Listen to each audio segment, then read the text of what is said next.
है? मैं तो इनको बता रहा हूं। श्रवण कुमार बोलिए सर।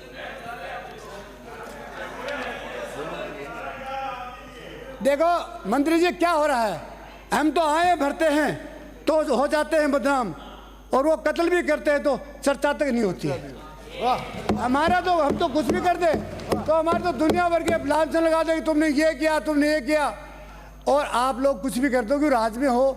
आधे से ज़्यादा तो डर के बारे बोलेंगे नहीं, आधे से ज़्यादा तो डर के बारे बोलेंगे नहीं। ये हिंदुस्तान इतना कमज़ोर देश है जिसमें अगर किसी का राज आ जाता तो रात को 12 बजे मिल के आ जाते हैं।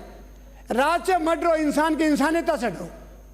राज किसी का आ सकता है, राज आ जाए तो क्या होगा? हम कोई गड़बड़ी नहीं करेंगे, हम कोई अपराध ही नहीं करेंगे तो क्या पुलिस हमको पकड़ के ले जाएगी? और पुलिस में तो इतना दमी नहीं रहा है। 5 मिनट। पुलिस में तो इतना दमी नहीं रहा तो किसी को पकड़ ले। पुलिस तो अपने टाइम पास करती है। अब आपके सदन में मुख्यमंत्री जी कम आते हैं, गृह मंत्रालय का जवाब एक ही देता है, आंगनबाड़ी का जवाब भी कोई देता है, सबका जवाब अलग अलग देते हो। नॉलेज तो प्राप्त करना पड़ेगा, नॉलेज नाम लेने से नॉलेज नहीं आएगा। नॉलेज ले लोगे दुनिया के सब। स्वामी विवेकानंद जी पूरे हिंदुस्तान में जब जाते निकलते थे पूरा देश प्रदेश विदेश देखता था। और जिसको ज्ञान ही नहीं होगा तो कुर्सी तोड़ने का काम करेंगे। सुबह जवाब नहीं आ रहे थे, जवाब नहीं आ रहे थे, कहे मंत्री जी अध्यक्ष साहब कितने दिन बचाएंगे? पत्ते की ओट में बैठ के कितने दिन राज करोगे? नहीं कर सकते, दम पे करो। फौजी कहा करते एडी और पंजे के पास नौकरी करोगे तो हिंदुस्तान के सबसे बड़े सोल्जर बन जाओगे, और किसी के आशाने में खाना बनाओगे तो सैनिक नहीं बन सकते, वो बैटमैन नहीं बन सकते। इधर आदमी के पास ये नॉलेज होना चाहिए, और सबसे बड़ा तो आत्मबल होना चाहिए। आत्मबल जिसके पास नहीं है वो व्यक्ति दुनिया का सबसे कमजोर व्यक्ति है। और आत्मबल कब आएगा? जब उसके दिल में सत्यता होगी। सत्यता नहीं होगी, कमजोर होगा। आदमी कमजोर वही होता है जो रिश्वतखोर होता है, अपराधी होता है और दूसरों के चापलूसी करता है।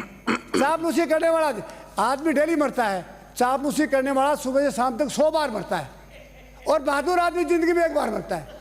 आपको मालूम है शेर अगर जंगल में मर भी जाएगा, शेर अगर जंगल में मर भी जाएगा तो गिद्दड़ 6 महीने तक उसके पास नहीं जाएंगे। उनको क्या मालूम मर गया? देख तो सकते ही नहीं ना, देख तो सकते ही नहीं ना। और गिद्दड़ मरेगा तो हजारों माखियां उसके पास आ जाएंगी, क्यों? मरा हुआ तो है ही पहले से ही, और मरी गया ही। आप देखो, आप अभी बात कर रहे हो, ये तो आयुर्वेद वाली बातों में बहुत ज़्यादा लंबी है, पर कह दूंगा। अब आप आइए गौ माता पे। गौ माता है ही कहाँ? मैं आपको ईमानदार से कह रहा हूँ, वो मुख्यमंत्री जी, हमारे सिंघाड़ा में एक गाय थी, एक हाथी के 10 गाय थी, 16, वो पहाड़ में चढ़ने के लिए चली गई, और एक गाय वहाँ पे आ गई रात को, और वो रात को नहीं आई तो घरवालों की चिंता हो गई, और रात को उसी गाय के उस बछड़े को खाने के लिए जर खा गया। मैं सभापति महोदय ईमानदार से कह रहा हूँ, वो गाय ने उस जर को सींग डाल के मार दिया। और जब सुबह गए तो उसने क्या किया, देखा तो उसमें जर मरा हुआ था और गाय बड़ी सिंगड़ी हुई थी, और उसको लेके आ गए। उनमें भाव था, भावना थी, और वो अपने बच्चे के प्रति उत्तरदायी थी। आज की ये जर्सी गाय जो देश में गंदा ब्रीड आ गया, इसके बछड़े को चाहे कुत्ता साहब पास में बटा बटा खाते रहे, परवाही नहीं करेगी। क्यों नहीं करेगी? उसमें भावना ही नहीं है, उसमें दया ही नहीं है, उसमें अपनत्व नहीं है। और जिस दिन से हिंदुस्तान के अंदर हमारे जर्सी गायों का दूध पीने लग गया, उस दिन से गांव की शर्म, लिहाज, लज्जा, प्रेम भाव सब खत्म हो गया। बाप को बेटा नहीं मानता, घरवाली पति को नहीं मानती, भाई को भाई नहीं मानता। क्यों? जो जैसा खाओगे अन्न वैसा हो जाएगा मन। कौन है? मैं तो थोड़ी बाबा लेके आया था, बाबा विदेश गया था, आपने गाली आया। मैंने वही सुना था, बाबा गए थे विदेश में। अगर इस देश का सबसे ज्यादा भट्ठा बिठाया तो बाबाओं ने बिठाया। एक गाय लिया और बांद्रा बना के घाल के मंदरा, और जगह जा एक तो आसाराम तो जेल में पड़े ही है, राम रहीम पड़े ही है, आसाराम पड़े ही है, राजपाल के वो हरियाणा में तो 32 मोटा जेल में। मेहरबानी करके उत्तेजित मत हो, गुस्सा मत करो। बाबा गुस्सा नहीं करते हैं, बाबा आशीर्वाद करते हैं। आसाराम जेल में जोधपुर में पड़ा है और अभी तक मंदिर नहीं निकाले हैं। मैं क्या कह रहा हूँ, ये जो मैंने बोला है ना, आप करेक्ट कर लेना।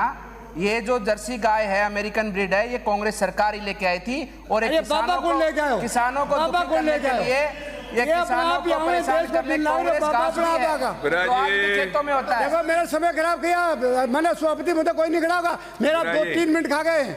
मैं ये बता रहा हूँ, आसाराम बाबा को जेल में किसने डाला, खुद ही पड़ा है। मैं ये कहना चाह रहा हूँ, हिंदुस्तान में मेरा कहना तात्पर्य है कि दया भावना आज आप में क्या बढ़ गया? वो साधु सन्यासी, आज आप में क्या बढ़ गया? क्या खा गया? मेरे 3 मिनट खा गए, सारी दवाइयां बता दी आपने। भावना, ये जो जर्सी गाय थी, भावना खत्म है। और जो इनका दूध पिया, इसका नंबर है, उसका यूज किया, उस आदमी में जर्सी गायों जैसा काम ही हो जाता। आप ये बताओ, आपके मोदी जी ने इन बच्चों को कदा बेचेंगे नहीं तो बेचोगे नहीं, माननीय सभापति महोदय, पूरे हिंदुस्तान की गायों को। मैं श्रवण जी आपकी बात की पुष्टि मैं मेहरबानी करके 2 मिनट और लूंगा, पीछे बैठ जाऊंगा अपने आप बैठ जाऊंगा। मेरा बाबो बैठ जाओ, चारों मेरे बाबा ही बाबा हो रहा, बैठ जाओ। श्रवण जी, मैं आपकी बात का समर्थन करता हूं। तो बाबो तारू, चलिए श्रवण जी का समर्थन करता हूं। 2 मिनट बैठ जाओ, श्रवण जी को बोलो, आपका नंबर आएगा। बैठ जाओ, 2 मिनट बैठ जाओ। श्री गोपाल शर्मा, पूरे हिंदुस्तान में माननीय सदस्य शर्मा जी, अरे मेरे गांव के आदमी हो, एक ही गांव के, आप बोलते रहिए। लंबी लिस्ट है, 2 मिनट बढ़ा दो, 2 मिनट बढ़ा दो, लंबी लिस्ट है। ये 2 मिनट और बढ़ा दो। आपको समय से भी ज्यादा मेरे बुलवा गांव दिया, का है, बोलेगा नहीं, मेरी गारंटी है। आप इतना ये मेरे प्रखर गांव बोले, का, यहाँ सूरजगढ़ आपको के समय से ज्यादा समय दे जिला दिया। के 32 लोग हैं, या झूठो जिला के, ये झूठो मिलेगा ही है। 32 लोग है, झूला जिला हिंदुस्तान का नंबर 1 जिला है। सेठू में 1 नंबर पे है, प्रांति में 1 नंबर पे, शिक्षा में 1 नंबर पे। झूलो जिला क्या मानते हो? तो कोटा थोड़ी जो जाके शिक्षा ही है, ये झूलो जिला शिक्षा का केंद्र है। मैं ये कहना चाह रहा था कि आज हिंदुस्तान में दया भावना खत्म हो गई है।